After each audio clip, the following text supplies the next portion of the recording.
నమస్తే welcome to STV news ముందుగా headlines చూద్దాం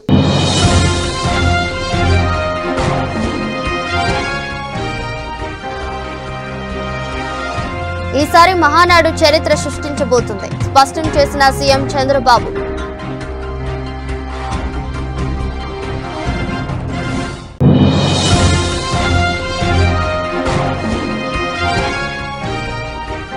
వర్షపు నీరు మళ్లించేందుకు నిర్మిస్తున్న డ్రైన్ పనులు త్వరగా పూర్తి చేయండి ఆదేశించిన విజయవాడ నగర పాలక సంస్థ కమిషనర్ ధ్యానచంద్ర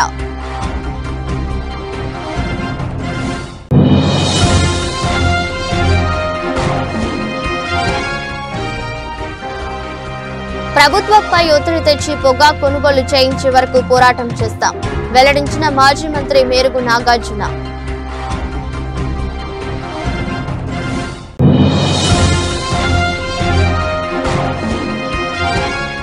ఎన్నికలకు ముందు కూటమి నాయకులు ఇచ్చిన హామీలు ఏడాది దాటిన అమలుకు నోచుకోలేదు పేదవారు అందరికీ సొంతింటి కలను నిజం చేయాలని సిపిఐ నగర కార్యదర్శి కోటేశ్వరరావు డిమాండ్ తొలిసారి దేవుని గడప కడపలో మహానాడు నిర్వహిస్తున్నామని టీడీపీ జాతీయ అధ్యక్షుడు ముఖ్యమంత్రి నారా చంద్రబాబు నాయుడు తెలిపారు ఈసారి మహానాడు చరిత్ర సృష్టించబోతుందని ఆయన స్పష్టం చేశారు కడప మహానగరం వేదికగా మంగళవారం మహానాడు ప్రారంభమైంది ఈ సందర్భంగా ఈ సభలో పార్టీ అధ్యక్షుడు సీఎం నారా చంద్రబాబు నాయుడు మాట్లాడుతూ ఉమ్మడి కడప జిల్లాలో మొత్తం 10 అసెంబ్లీ స్థానాలకు గాను 7 చోట్ల తెలుగుదేశం పార్టీ గెలిచిందన్నారు ఈసారి మరింత కష్టపడి మొత్తం 10 స్థానాలు గెలవాలని ఈ సందర్భంగా పార్టీ క్యాడర్ కు ఆయన సూచించారు కార్యకర్తల పోరాటం వల్లే పార్టీ అధికారంలోకి వచ్చిందన్నారు ఈ ఎత్తున జెండా దించకుండా కార్యకర్తలు పోరాటం చేశారని సందర్భంగా గుర్తు చేశారు గత ప్రభుత్వ హయాంలో ప్రశ్నించే గొంతులను నొక్కారని పేర్కొన్నారు 2024 ఎన్నికల్లో పార్టీ సాధించిన విజయం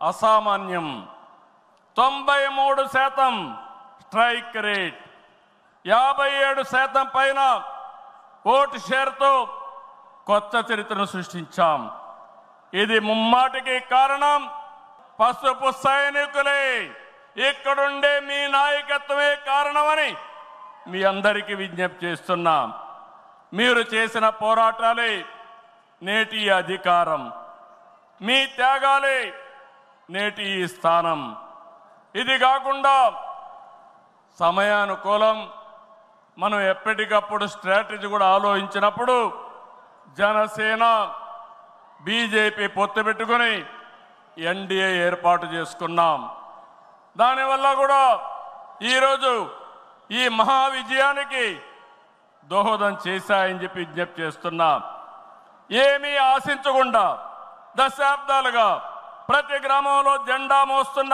కార్యకర్తల వలనే మనం ఇక్కడున్నాం నేనే కాదు ప్రతి ఎమ్మెల్యే ప్రతి ఎంపీ ప్రతి మంత్రి గుర్తించుకోవాలి 43 ఏళ్ల ప్రస్థానంలో దేశంలో ఏ పార్టీ ఎదుర్కొన్నటువంటి సంక్షోభాలు పార్టీ ఎదుర్కొన్నాం అయితే పార్టీ పని అయిపోయిందని మాట్లాడిన వాళ్ళు వాళ్ళ పని అయిపోయింది తప్ప పార్టీ మాత్రం ఎప్పుడు ఎక్కడ తిరిగి చూడలేదు తెలుగుదేశం జెండా రెపరెపలాడుతూనే ఉంటుంది జాతీయ స్థాయిలో కేంద్ర ప్రభుత్వాలు తీసుకున్న అనేక నిర్ణయాల్లో తెలుగుదేశం పార్టీ కీలక పాత్ర పోషించింది what AP thinks today India thinks tomorrow అనేది అనేక సార్లు ప్రూవ్ అయింది విద్యుత్ సంస్కరణలు ఓపెన్ స్కై పాలసీ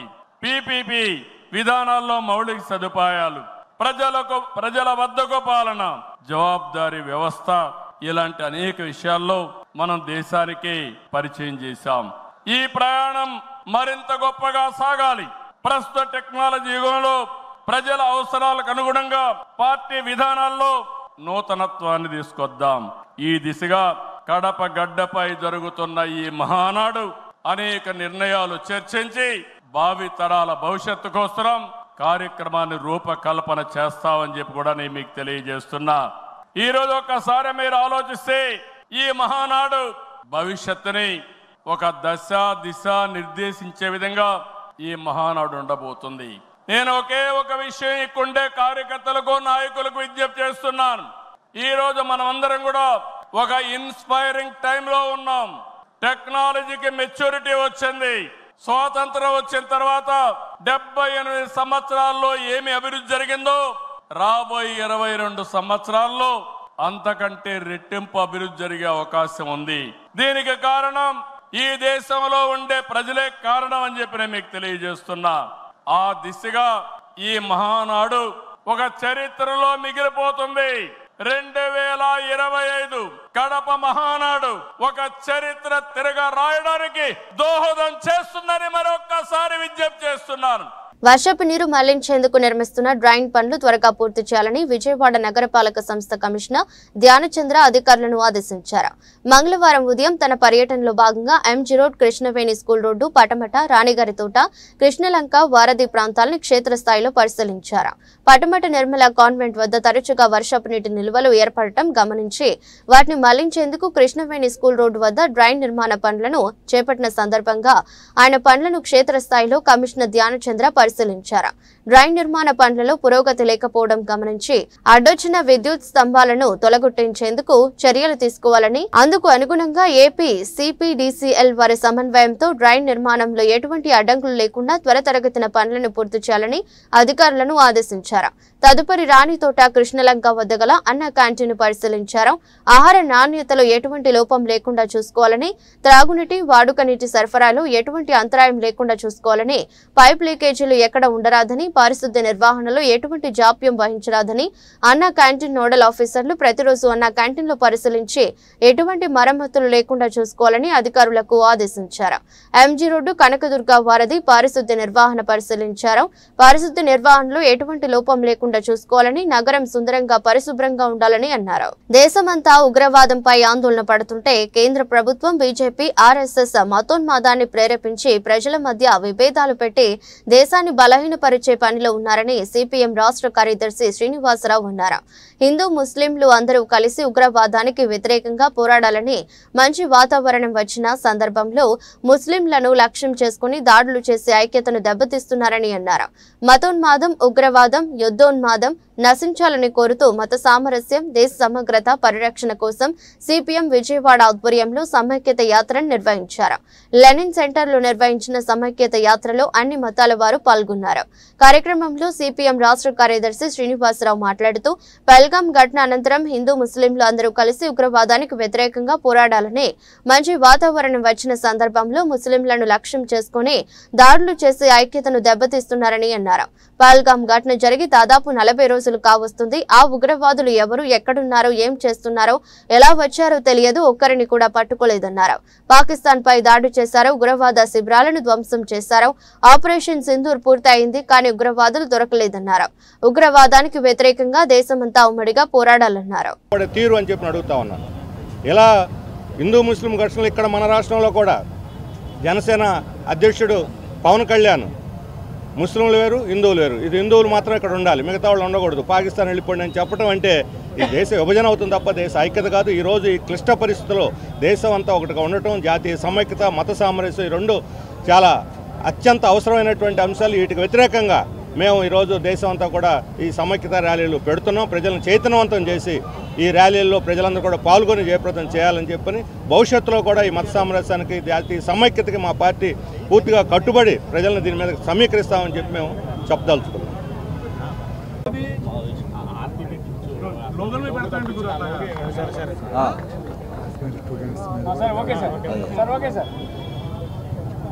బీజేపీ నాయకులు, దేశంలో ఉన్నటువంటి సైనికులు, ప్రజలు మోడీకి పాదాభివందనం చేయాలి అని చెప్పి చెప్తా ఉన్నారు. సిగ్గుచేటు. మోడీకి కాదు పాదాభివందనం చేయాల్సింది, దేశ ప్రజలకి పాదాభివందనం చేయాలి. కారణం, ఉగ్రవాదులు మతాలని రెచ్చగొట్టి దేశంలో చిచ్చు రేపటానికి కుట్ర పన్నితే దాన్ని ఒకే మాటతో హిందువులైనా, ముస్లింలైనా, క్రైస్తవులైనా, సిక్కులైనా, కాశ్మీర్ మొదలుకొని కన్యాకుమారి వరకు ఒక్క మాట మీద నిలబడి ఉగ్రవాదాన్ని తిప్పికొట్టింది దేశ జనం. ఆ జనానికి పాదాభివందనం చేయాలి. అంతేకాదు, ఎవరు దేశద్రోహులు, ఎవరు దేశభక్తులు? సైనిక కల్నల్ ఖురేషీని ఉగ్రవాద సోదరి అని చెప్పిన మధ్యప్రదేశ్ బీజేపీ మంత్రి దేశభక్తుడా దేశద్రోహ సమాధానం చెప్పాలి. అంతేకాదు బీజేపీ నేతలు నిన్న మాట్లాడారు, పెహల్గాంలో చనిపోయినటువంటి సింగినగర్ లో డంపింగ్ యార్డుకు వ్యతిరేకంగా అనేక పోరాటాలు చేస్తే అక్కడి నుంచి తీసేశారని, కానీ వ్యానులు లేవు, పాడైపోయాయని, చెత్తను అక్కడ నిల్వ చేస్తున్నారని సిపిఐ నాయకులు భాస్కర్ రావు తెలిపారు. వర్షాల వల్ల దుర్గంధం వెదజల్లడంతో పాటు దోమలు వ్యాప్తి చెందుతున్నాయని అన్నారు. ఈ విషయమై ఎమ్మెల్యే బోండా ఉమామహేశ్వరరావుకు 2 సార్లు విన్నవించినా కానీ ఎక్కడా వేసిన గొంగలి అక్కడే ఉందన్నారు. చెత్త నిల్వలు తొలగించకపోతే మరో పోరాటం చేస్తామని, భూగర్భ డ్రైనేజీ వ్యవస్థ అధ్వానంగా ఉందని, సమస్యను పరిష్కరించాలని కోరారు. సింగనగర్లో డంపింగ్ యార్డు పెట్టి అనేక సంవత్సరాలైంది. అప్పట్లో కమ్యూనిస్ట్ పార్టీగా అనేక పోరాటాలు చేశాం. ఎందుకంటే అక్కడ వ్యాధులు సంభవిస్తున్నాయి, దోమలు పెరిగిపోయినాయి, ఆ చెత్తను తరలించట్లేదు, పేరుకుపోయిందని చెప్పేసి అనేక సార్లు సెంటర్లోనూ ఆఫీస్ దగ్గర ధర్నాలు, పోరాటాలు, సమ్మెలు చేస్తే ఎట్టకేలకు డంపింగ్ యార్డ్ని అక్కడి నుంచి తీసేశారు. కానీ ఇప్పుడు జరుగుతుంది ఏంటంటే వ్యానులు సరిగ్గా లేవు, వ్యాన్లు పాడైపోయినాయని చెప్పేసి చెత్త అక్కడ నిలవ పెడుతున్నారు. దానివల్ల ఏమైందంటే ఇప్పుడు వచ్చేది వర్షాకాలం, దోమల బాధ తట్టుకోలేకపోతున్నారు, వాసన వచ్చి ఒక్కోసారి రాత్రిపూట వాసన వచ్చేస్తుంది. ఈ విషయం మీద సెంట్రల్ ఎమ్మెల్యే బోండా ఉమేశ్వరావుకి 2 సార్లు విన్నవించాము, ఒకసారి సిపిఐ బృందంగా కూడా పరిశీలించాము. అయినా కానీ ఎక్కడ వేసిన గొంగళి అక్కడే ఉన్నట్టుగా డంపింగ్ యార్డ్ పరిస్థితి అలాగే ఉంది. మరొకసారి మళ్ళీ మేము మరి ప్రభుత్వ కమిషనర్ గారికి కానీ ఎమ్మెల్యే గారికి చెబుతున్నాము, మీరు అక్కడ డంపింగ్ యార్డు నిల్వలు పేర్చుకోకుండా ఎప్పటికప్పుడు తరలించాలని చెప్పేసి సిపిఐ పార్టీగా చెబుతున్నాము. లేని యెళ్ళ మళ్ళా మరో పోరాటం తప్పదని చెప్పేసి హెచ్చరిస్తున్నాము. అలాగే డ్రైనేజీ వ్యవస్థ కూడా బాగా పడిపోయింది. మొత్తం అసలు ఏంటంటే అప్పుడెప్పుడు డ్రైనేజీలు కట్టారు, అవి చాలా హోల్స్ చిన్నవిగా ఉన్నవి, పైప్ లైన్లు చిన్నవిగా ఉండటం వల్ల కొద్దిగా వర్షం వస్తే చాలు డ్రైనేజీ మ్యాన్ హోల్స్ అన్నీ కూడా నిండిపోతున్నాయి. మున్సిపాలిటీ వాళ్ళకి ఫోన్ చేస్తే ఇదిగో వస్తున్నాం అదిగో వస్తున్నాం, మాకుంద 1 వ్యానే 2 వ్యాన్లే మొత్తం సెంట్రల్ నియోజకవర్గం తిరగాలని చెప్పేసి రోడ్డు మీదకి పొర్లిపోతున్నాయి. అనేక సార్లు ఫోటోలు కమిషనర్కి చెప్పాము, అక్కడ ఏఈ గారికి చెప్పాము, అయినా కూడా దాని ఇది కూడా చేయట్లేదు. అలాగే మురికి కాలువలు కూడా సరిగ్గా పారటం లేదు. వీటన్నిటి మీద కూడా మేము రాబోయే రోజుల్లో పోరాటం చేస్తాము. దాన్ని ఆ సమస్యల్ని పరిష్కరించాలని చెప్పేసి కోరుకుంటున్నాం. అలాగే సింగనగర్లో ఉన్న బసవనపురం స్టేడియంలో ఆనాడు వైసీపీ కార్పొరేటర్ గారు హయాంలో ట్రాక్ కట్టారు, డబ్బులు వేస్ట్ అనవసరంగా కట్టేశారు, దానివల్ల ఉపయోగం లేదు. ఇవాళ కొంచెం ఒక వర్షం పడితే మరి పాదచారులు 10 రోజుల దాకా అక్కడ నడిచే పరిస్థితి లేదు. దీన్ని కూడా ఎమ్మెల్యే గారికి చెప్పాం, కమిషనర్ గారు వచ్చారు, ఆ మధ్యన పరిశీలించారు, చేసేస్తామండి ట్రాక్ని కొంచెం హైట్ లేపుతాము అని చెప్పేసి ఒక 4 గుట్లు 5 గుట్లు ఏదో 4 ట్రాక్టర్లు మట్టి రబ్బిస్తోలేసి వదిలేసేసారు. ఈ విషయం కూడా ఎమ్మెల్యే గారి దృష్టికి తీసుకెళ్ళాము. కాబట్టి రానున్న రోజుల్లో ఈ సింగంలో ఉన్న ఈ సమస్యలను కూడా పరిష్కరించాలి. లేని వాళ్ళగా సిపిఐగా మా పోరాటం తప్పదని చెప్పేసి హెచ్చరిస్తున్నాం. టీడీపీ అధినేత సీఎం చంద్రబాబు నాయుడు వయసులో పెద్దవారు, కానీ హార్ట్ లో చాలా యంగ్ అంటూ ఏపీ విద్యా ఐటీ శాఖ మంత్రి నారా లోకేష్ చమత్కరించారు. ఆయనలాగా ఎవరు యోగా చేయలేరన్నారు. కడపలో మహానాడు మంగళవారం ప్రారంభమైంది. ఈ సందర్భంగా పార్టీ నేతలతో మంత్రి నారా లోకేష్ ఇష్టాగోష్ఠిగా మాట్లాడారు. తాను వ్యవసాయ శాఖ మంత్రి అచ్చెన్నాయుడు శాసనం వేస్తే హాయిగా నిద్రపోవచ్చనని భావించామన్నారు. మహిళలను గౌరవించాలన్నారు. ముందు తమ భాషను మార్చుకోవాలంటూ రాజకీయ నాయకులకు ఆయన కీలక సూచన చేశారు. ఎందుకంటే సమాజంలో రాజకీయ నాయకులను అత్యధికంగా ఫాలో అవుతున్నారని, అందువలన రాజకీయ నాయకులు తమ భాషను మార్చుకోవాల్సిన అవసరం ఉందని స్పష్టం చేశారు. పేదల సేవల్లో సోషల్ రీఇంజనీరింగ్, పేదరికం లేని సమాజం తెలుగుదేశం పార్టీ లక్ష్యం. 2 రూపాయలకే కిలో బియ్యం, జంతా వస్త్రాలు, పక్కా ఇల్లు, పెన్షన్ ఇచ్చింది అన్న ఎన్టీఆర్. చాలని పెన్షన్ 5 రెట్లు పెంచారు. 200 రూపాయల నుంచి 1000 రూపాయలు చేశాం. ఒకే సంతకంలో 1000 రూపాయల పెన్షన్ ని 2000 చేశాం. ఇప్పుడు ఏకంగా భారతదేశంలో ఏ రాష్ట్రంలో ఇవ్వని విధంగా 4000 రూపాయల పెన్షన్ మన చంద్రన్న అందిస్తున్నారు. ఇంతేకాదు డ్వాక్రా దీపం అన్న క్యాంటీన్ ఇచ్చింది మన చంద్రన్న. భారతదేశంలో ఏ నాయకుడు సాహసం చేయాల, కానీ మన నాయకుడు చంద్రన్న సాహసం చేసి ఎన్ని ఆర్థిక ఇబ్బందులున్నా ఇచ్చిన బాబు సూపర్ 6 హామీ నిలబెట్టుకునేందుకు ముందలికి అడుగులేస్తున్నారు. మన ప్రభుత్వ అధికారులకు వచ్చిన వెంటనే పెన్షన్ పెంచాం, మూసేసిన అన్న క్యాంటీన్ తిరిగి ప్రారంభించాం, మెగా డిఎస్సి ఏర్పాటు చేశాం, వచ్చే నెలలో తల్లికి వందనం ఇస్తున్నాం, ఆగస్టు మాసంలో ఉచిత బస్ ప్రయాణం కూడా మన ప్రభుత్వం అందజేయబోతుంది. ఇప్పుడు ఏకంగా P4 కాన్సెప్ట్ తో పేదరికం నుంచి కుటుంబాలు బయటికి తీసుకొచ్చేందుకు చేయూత అందిస్తున్నారు మన చంద్రన్న.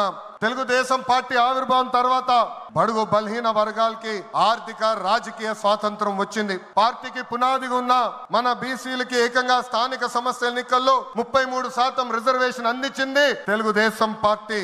అందరికి ఆమోదంతో ఏకంగా వర్గీకరణ చేసింది కూడా తెలుగుదేశం పార్టీ. అందుకే ప్రతి వర్గానికి న్యాయం చేయాలి, సోషల్ రీఇంజనీరింగ్ చేయాలనే లక్ష్యంగా మనందరం పెట్టుకోవాల్సిన అవసరం ఉంది. ప్రస్తుత పరిస్థితుల్లో అన్ని కులాలకు సామాజిక సమన్వయం కూడా అవసరం ఉంది. 2004లో ఆనాటి కాంగ్రెస్ పాలకులు అనంతపూర్ జిల్లాలో ఒక్కొక్క కార్యకర్తను చంపేస్తున్నారు. అది చూసి చంద్రబాబు నాయుడు గారు వాళ్ళ పిల్లలు ఫ్యాక్షన్ లో గెల్లకూడదని ఏకంగా గండిపేటలో ఎన్టీఆర్ మోడల్ స్కూల్ ఏర్పాటు చేశారు. నాతో కన్నా కార్యకర్తల పిల్లలతో ఎక్కువ సమయం ఆయన గడిపారు.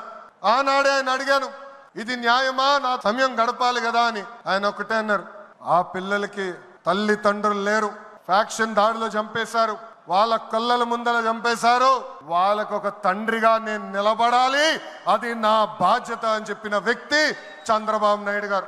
యువగలం పాదయాత్రలను కలిసా, వాళ్ళ కష్టాలు నేరుగా నేను చూసా. చంద్రబాబు నాయుడు గారు చేసిన సేవ ఆ పిల్లలు ఈ రోజు కూడా మర్చిపోవట్లేదు. కార్యకర్తల కష్టం వస్తే మొదటిగా స్పందించిన పార్టీ తెలుగుదేశం పార్టీ. అలాంటి కార్యకర్తలకి అనేక సంక్షేమ కార్యక్రమాలు చేస్తున్నాం. 5 లక్షల రూపాయలు ప్రమాద బీమా, విద్య, వైద్యం, ఉపాధి కూడా కల్పిస్తున్నాం. జాతీయ అధ్యక్షుల పిలుపు మేరకు అలాంటి కార్యకర్తలు ఆదుకునేదానికి, వాళ్ళ సొంత కాలుపై నిలబడడానికి, వాళ్ళకి ఆర్థిక స్వాతంత్రం వచ్చేదానికి ఒక ప్రణాళిక కూడా మేము రూపొందిస్తున్నాం. ఈ 6 శాసనాలు మనకు కీలకమైంది. వేదికమైన పెద్దల దగ్గర నుంచి నా ముందలున్న తెలుగుదేశం పార్టీ కుటుంబ సభ్యులందరినీ ఒక విషయం తెలపాలనుకుంటున్నా. కష్టకాలాలు వస్తాయి, మన రోజు కొన్ని నిర్ణయాలు తీసుకోవాల్సి వస్తుంది. ఒక మంత్రిగా, జాతీయ ప్రధాన కార్యదర్శిగా నేను కూడా కొన్ని నిర్ణయాలు తీసుకోవాల్సిన అవసరం ఉంటుంది. అప్పుడు ఈ 6 శాసనాలు మనందరం చదువుకుని ఆ 6 శాసనాలు చెప్పిన మార్గమే మనందరం ఎంచుకోవాలని ఈ సభాముఖంగా కార్యకర్తలకి, వేదికమైన నాయకులందరికీ నేను పిలిపిస్తూ, నా తెలుగు కుటుంబం ఈ 6 శాసనాలు నేను ప్రతిపాదిస్తున్నాను. ఈ ప్రతిపాదన మీరందరూ బలపరచాలని ఈ సభాముఖంగా కోరుకుంటూ, నాకింత అద్భుతమైన అవకాశం ఇచ్చిన నా ప్రాణ సమానమైన కార్యకర్తలందరికీ పేరు పేరున నా హృదయపూర్వక ధన్యవాదాలు తెలుపుకుంటూ మీ అందరి దగ్గర నుంచి సెలవు తీసుకుంటున్నా. రాష్ట్రంలో కొనుగోలు చేసేవారు లేక పొగాకు రైతులు అల్లాడుతుంటే కూటమి ప్రభుత్వం నిమ్మకు నీరెత్తినట్లుగా వ్యవహరిస్తుందని మాజీ మంత్రి వైఎస్ఆర్సీపీ బాపట్ల జిల్లా అధ్యక్షుడు మేరుగు నాగార్జున మండిపడ్డారు. తాడేపల్లి వైఎస్ఆర్సీపీ కేంద్ర కార్యాలయంలో మీడియాతో మాట్లాడుతూ, తెల్ల నల్లబర్లి పొగాకు సాగు చేసిన రైతులు కొనేవారు లేక పంటలను ఏం చేసుకోవాలో తెలియక ఆత్మహత్యలకు పాల్పడుతున్నారు. ఈ ప్రభుత్వంలో కొద్దిపాటి చలనం కూడా కనిపించడం లేదని ఆగ్రహం వ్యక్తం చేశారు.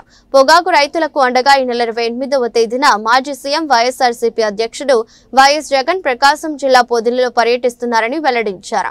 ఈ ప్రభుత్వం మెడలు వంచి పొగాకు కొనుగోలు జరిపించే వరకు రైతులతో కలిసి వైఎస్ఆర్సీపీ ఉద్యమిస్తుందని వెల్లడించారు. మెట్ట ప్రాంతంలో పొగాకు కొనుగోలు లేక రైతులు ఆందోళన చెందుతున్నారు.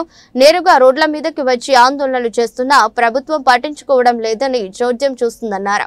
ఆనాడు పొగాకు కొనుగోలులో ఇలాంటి ప్రతిష్టంభన ఏర్పడితే వైఎస్ఆర్సీపీ ప్రభుత్వం ముందుకు వచ్చి మార్క్ఫెడ్ ద్వారా కొనుగోలు చేయించింది. వ్యాపారులు ముందుకు వచ్చి కొనుగోలు చేయకపోతే మార్క్ఫెడ్ ద్వారా 118 కోట్లతో పొగాకు కొనుగోలు చేసి వైఎస్ జగన్ రైతులను ఆదుకున్నారు. ఒక్క హామీలను నిర్వర్తించారా? నిర్వర్తించాలని ఆలోచన మీకుందా? ప్రజలకు ఉపయోగపడాలని ఆలోచన ఉందా? ప్రజల కోసం పనిచేయాలని ఆలోచన ఉందా? మీకు లేదు, మీకు లేనే లేదు. మీ పరిపాలనలో ఏ సెక్టర్ అయినా తీసుకోండి, విద్య, ఆరోగ్యం, వ్యవసాయం, ఎడ్యుకేషన్, హైయర్ ఎడ్యుకేషన్, ఏది తీసుకున్నా డోల్ డ్రమ్స్కి వెళ్ళిపోయినాయి గమనించమని అడుగుతా ఉన్నా. మీరు తీసుకున్న నిర్ణయాలు కానీ, మీరు ఇన్వాల్వ్మెంట్ కానీ, మీ ఆలోచనలు కానీ ఈ రాష్ట్ర ప్రజలను హత్పాతాళాలకు తీసుకెళ్ళటానికి మీరు పురికొల్పుతా ఉన్నారని చెప్తా ఉన్నారు. ఉదాహరణకు రైతాంగం సమస్య తీసుకుందాం. రైతు ఈ రాష్ట్రానికి వెన్నెముక.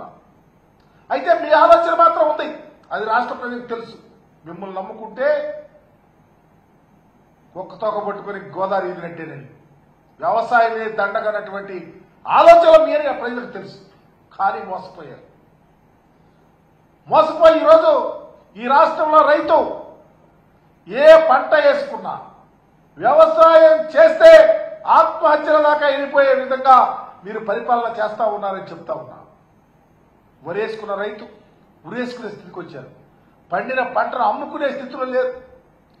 జొన్న, మొక్కజొన్న, కందులు, శనగలు, పర్టికులర్గా మిరప, పొగాకు అలో లక్షణ అంటా ఉన్నారు. ఆత్మహత్యలు చేసుకుంటా ఉన్నారు.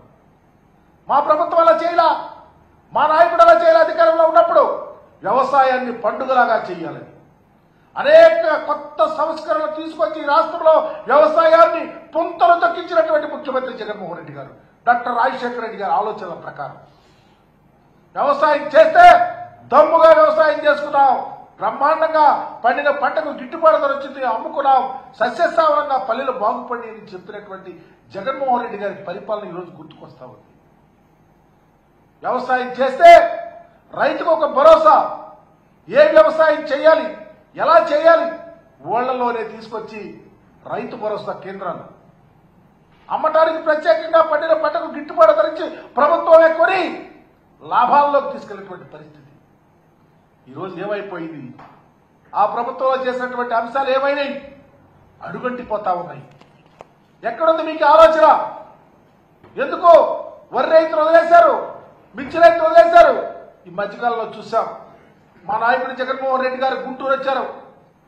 మిర్చి రైతులు ఆవేదన చూసి వారి యొక్క కన్నీళ్లు తుడవటానికి, వాళ్ళ భరోసా కల్పించడానికి, ప్రభుత్వానికి కనువిప్పు కలిపే విధంగా చేయాలని ఒక ఆలోచనతో గుంటూరు వస్తే, మేము ప్రభుత్వంలో ఉన్నప్పుడు, మా నాయకుడు అధికారంలో ఉన్నప్పుడు, ముఖ్యమంత్రిగా జగన్మోహన్ రెడ్డి గారు ఉన్నప్పుడు పొగాకు వేసిన రైతు ధైర్యంగా 35,000 క్వింటాలకు వర్జీనియా పొగాకును అమ్ముకున్నటువంటి పరిస్థితి ఉంది. ఎక్కడ పాడైపోయిన పొగాకో, తరుగొచ్చిన పొగాకో అని కూడా చూడకుండా ప్రతి రైతు ధైర్యంగా ఎకరం నుంచి 10 ఎకరాలు, 50 ఎకరాలు వేసుకున్న రైతులు, అంతకన్నా ఎక్కువ వేసుకున్న రైతులు బ్రహ్మాండంగా లాభాల్లోకి వెళ్ళారు. దీనికి సంబంధించి ఒక అడుగు వెనక్కి వెళ్దాం. ఒకప్పుడు చంద్రబాబు నాయుడు గారు ముఖ్యమంత్రిగా ఉన్నప్పుడు పొగాకు రైతులు, అయా మేము పండించిన పొగాకు గిట్టుబాటు ధర లేదు అని చెప్పేసి చంద్రబాబు నాయుడు గారి దగ్గరికి వెళ్తే వెంటనే రైతులను వ్యాపారస్తులు పిలిచి ఒక మీటింగ్ పెట్టారు. పెట్టి అర్జెంటుగా మీరు పొగాకు కొనండి వ్యాపారస్తులతో, మీరు కొనకపోతే మీ యొక్క ఇండస్ట్రీస్కి కరెంటు కట్ చేస్తారని చెప్పి వదిలేశారు. కడప మహానాడుకి ప్రాంగణానికి ఎమ్మెల్యేలు వెనిగండ్ల రాంపు, తంగిరాల సౌమ్య, శ్రీరామ్ రాజగోపాల్తో కలిసి ఎంపీ కేశినేని శివనాథ్ చేరుకున్నారు. ట్రాఫిక్ కారణంగా మహానాడు ప్రాంగణానికి వారు నడుచుకుంటూ వెళ్లారు. అనంతరం కడప మహానాడులో ఎంపీ కేశినేని శివనాథ్ తన పేరు నమోదు చేయించుకున్నారు. ఎంపీ హోదాలో మొదటిసారి మహానాడులో ఎంపీ పాల్గొన్నారు. తెలుగుదేశం పార్టీ కుటుంబ సభ్యులకి పండుగ వాతావరణం మహానాడు కార్యక్రమమని అన్నారు. 43 ఏళ్లు పూర్తి చేసుకున్న సందర్భంగా కడపలో మహానాడు జరుపుకోవడం చాలా ఆనందంగా ఉందని పేర్కొన్నారు. రాష్ట్ర వ్యాప్తంగా టీడీపీ శ్రేణులు లక్షలాదిగా మహానాడులో పాల్గొనేందుకు తరలి వస్తున్నారన్నారు. టీడీపీ జాతీయ అధ్యక్షుడుగా ముఖ్యమంత్రి చంద్రబాబు నాయుడు ఎన్నుకునే విధంగా తీర్మానం చేయబోతున్నట్లు ఆయన తెలిపారు.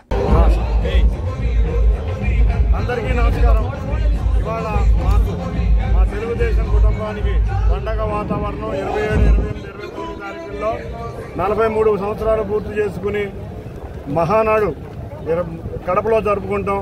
మా అందరికీ చాలా ఆనందంగా ఉంది. తెలుగుదేశం శ్రేణులందరూ కూడా రాష్ట్ర వ్యాప్తంగా తండాలుగా వచ్చి చూస్తే ఇప్పుడు దాదాపు మేము 2 గంటల ట్రాఫిక్ ఇరుక్కుపోయి రావాల్సి వచ్చింది, నడుచుకుంటూ రావాల్సి వచ్చింది.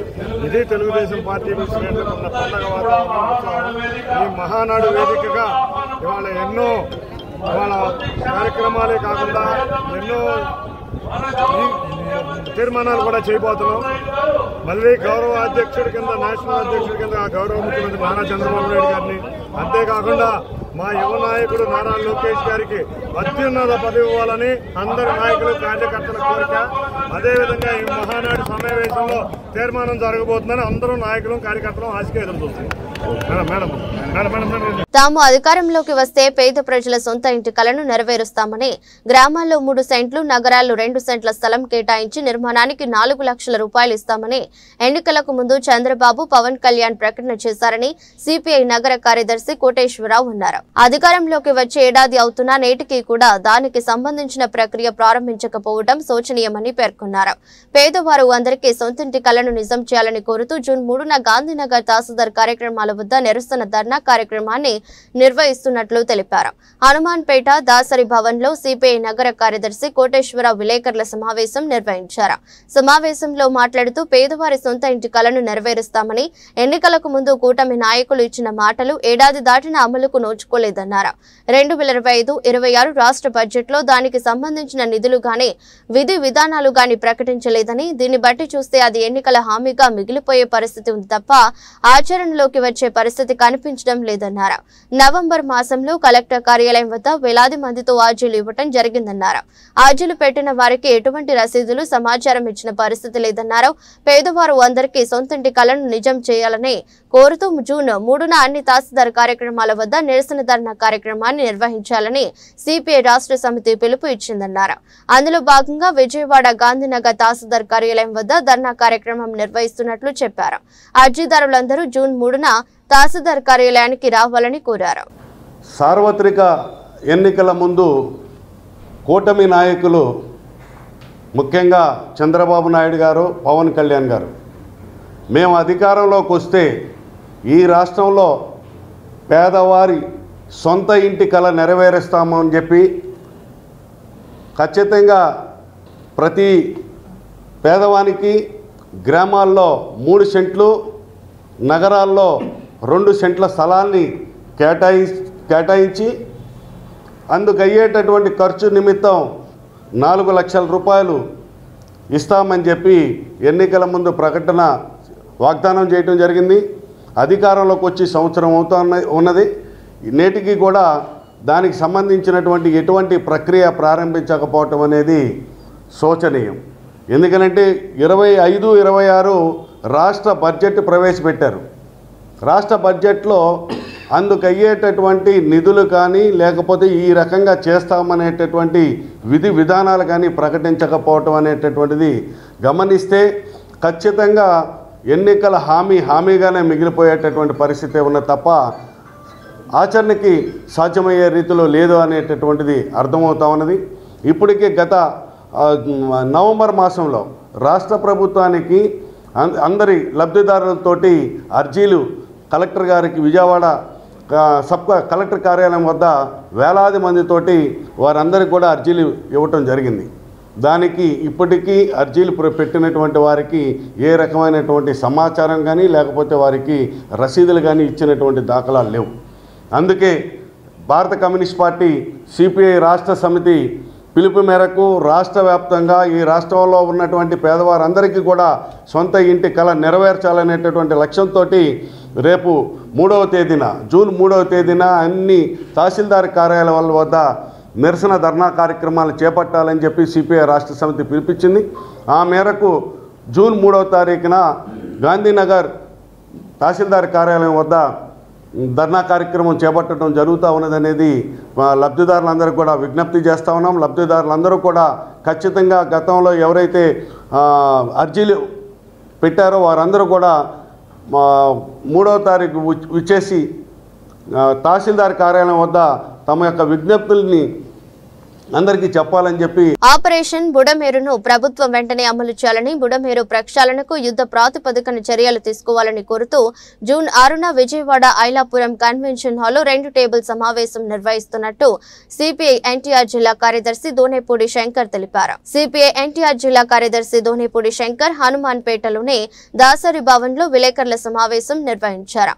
సమావేశంలో ఆయన మాట్లాడుతూ బుడమేరు ప్రక్షాళనకు యుద్ధ ప్రాతిపదికన చర్యలు తీసుకోవాలని కోరుతూ జూన్ 6న విజయవాడ ఐలాపురం కన్వెన్షన్ హాల్లో రౌండ్ టేబుల్ సమావేశం నిర్వహిస్తున్నట్లు తెలిపారు. విజయవాడ నగరం పరిధిలో 10 కిలోమీటర్ల పైన బుడమేరు ప్రవహిస్తుందని, నగర పరిధిలో 70 ఎకరాలు ఆక్రమణలకు గురై 3051 అక్రమ నిర్మాణాలు జరిగాయని ప్రభుత్వం సర్వే నెంబర్తో సహా ప్రకటించిందన్నారు.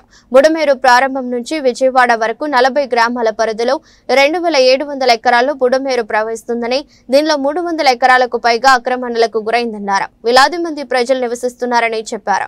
వీరికి ప్రత్యామ్నాయం కల్పించాలని కోరారు. ఎన్టీఆర్ జిల్లా, కృష్ణా జిల్లా, ఏలూరు జిల్లాలో పెత్తందారులు చేపల చెరువుల కోసం, రొయ్యల చెరువుల కోసం అక్రమంగా తవ్వి బుడమేరు దశ ప్రవాహ దిశను మార్చేశారన్నారు. రాజకీయ నాయకుల కబంధ హస్తాల్లో ఆక్రమణల చీరలో మాఫియాల కూరల్లో చిక్కుకున్న బుడమేరు సహజ ప్రవాహ దిశను పునరుద్ధరించేందుకు ఆపరేషన్ హైడ్రా తరహాలో ఆపరేషన్ బుడమేరును చేపట్టి నిర్వాసితులకు ప్రత్యామ్నాయం కల్పించాలని కోరుతున్నారు. బుడమేరు వరద ముంపుకు గురై సంవత్సర కాలం గడుస్తున్న ఈనాటి వరకు కూడా ప్రభుత్వం ఆపరేషన్ హైడ్రా తరహాలో ఆపరేషన్ బుడమేరుని అమలు చేయకుండా కేవలం ఆన్ పేపర్ పుస్తకాలపైన పేపర్లపైనే యాక్షన్ లేకుండా ఉన్న పరిస్థితుల్లో రేపు 6వ తేదీన జూన్ 6వ తేదీన నిపుణులు, మేధావులు, రాజకీయ పార్టీల నాయకులు, వివిధ ప్రజా సంఘాల, రైతు సంఘాల బాధ్యులతో ఐలాపురం కన్వెన్షన్ హాల్లో పెద్ద ఎత్తున రౌండ్ టేబుల్ సమావేశం ఏర్పాటు చేయటం జరిగింది.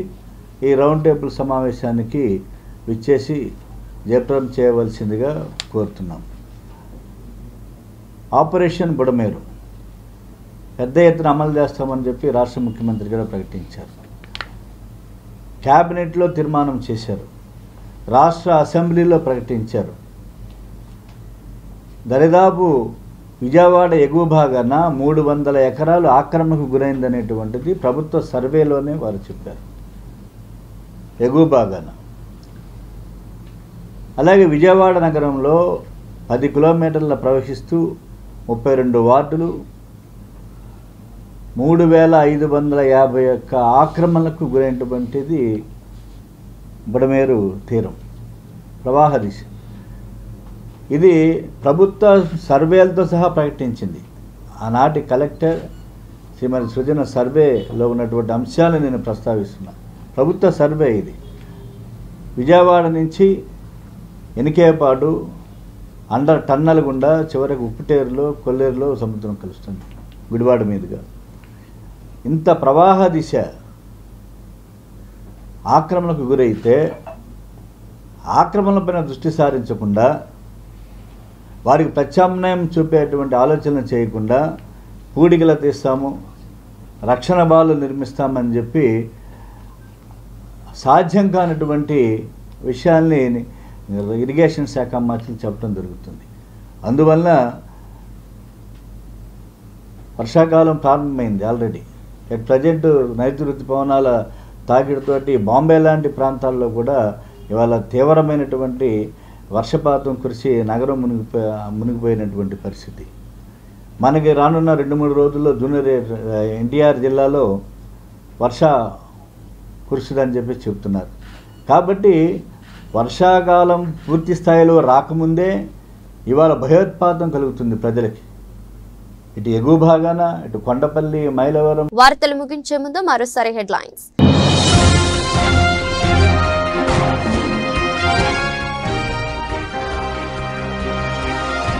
ఈసారి మహానాడు చరిత్ర సృష్టించబోతుంది, స్పష్టం చేసిన సీఎం చంద్రబాబు.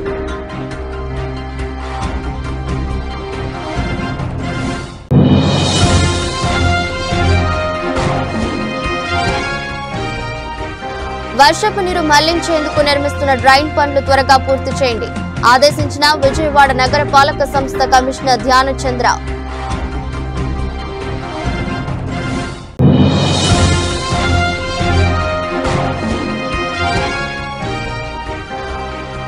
ప్రభుత్వంపై ఒత్తిడి తెచ్చి పొగా కొనుగోలు చేయించే వరకు పోరాటం చేస్తాం, వెల్లడించిన మాజీ మంత్రి మేరుగు నాగార్జున.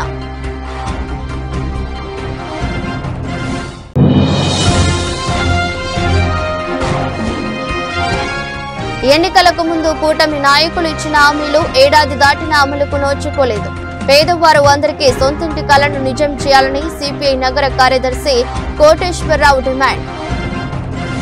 ఇది రెస్ట్ బులెటిన్. మరో బులెటిన్లో మళ్ళీ కలుద్దాం. అంతవరకు సెలవు. నమస్కారం.